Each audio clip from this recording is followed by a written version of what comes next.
என் அருமை தமிழ் நெஞ்சங்களுக்கு வணக்கம். நாம் இன்று அருண் விஜய் நடித்த வணங்கான் திரைப்படம் பற்றி பார்க்கப் போறோம். வாங்க கதை உள்ள போகலாம். கன்னியாகுமரியில் தனது தங்கையுடன் வாழ்ந்து வரும் கதாநாயகன் அருண் விஜய் வாய் பேச இயலாதவராக இருக்கிறார். தங்கை மீது அளவு கடந்த பாசம் வைத்திருக்கும் அருண் விஜய் தன் கண்முன் கொடுமைகள் நடந்தால் அதை தட்டிக் கேட்கும் நபராகவும் மாறிவிடுகிறார். தட்டிக் கேட்பது என்றால் அந்த கொடுமைகளை செய்யும் நபர்களை அடித்து துவைத்து சாவு பயத்தையே காட்டிவிடுகிறார். ஊருக்குள் இப்படி தொடர்ந்து அருண் விஜய் செய்து வர, இவருக்கு நிலையான வேலை இருந்தால் மட்டுமே இப்படி எதுவும் செய்ய மாட்டார் என முடிவு செய்து, அருண் விஜயின் நலன் விரும்பியான சர்ச் ஃபாதர் ஆதரவற்றோர் இல்லத்தில் செக்யூரிட்டி வேலையை அருண் விஜய்க்கு வாங்கி தருகிறார். அங்கு வேலை பார்த்து கொண்டே அங்குள்ள அனைவரிடமும் பழகும் அருண் விஜய்க்கு பல சொந்தங்கள் கிடைக்கிறது. இந்த நிலையில் அதே ஆதரவற்றோர் இல்லத்தில் உள்ள பார்வையற்ற பெண்கள் குளிப்பதை அங்கு உள்ள நபர்கள் மறைந்து இருந்து பார்க்கின்றனர். இது அருண் விஜய்க்கு தெரியவர அருண் விஜய் கொலை செய்கிறார். இந்த கொலைகளை செய்தது நான் தான் என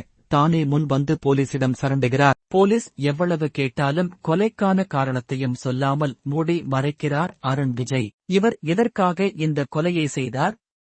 இதன்பின் என்ன காரணம் உள்ளது? எதை அனைவரிடம் இருந்தும் காரணத்தை மறைகிறார்? அண்ணன் தங்கையின் பாச போராட்டமே படத்தின் கதை. கதையின் நிறை அருண் விஜய் நடிப்பு, பாலாவின் இயக்கம். கதையின் குறை ஏதும் இல்லை. மொத்தத்தில் அண்ணன் தங்கையின் பாச போராட்டமே வணங்கன்.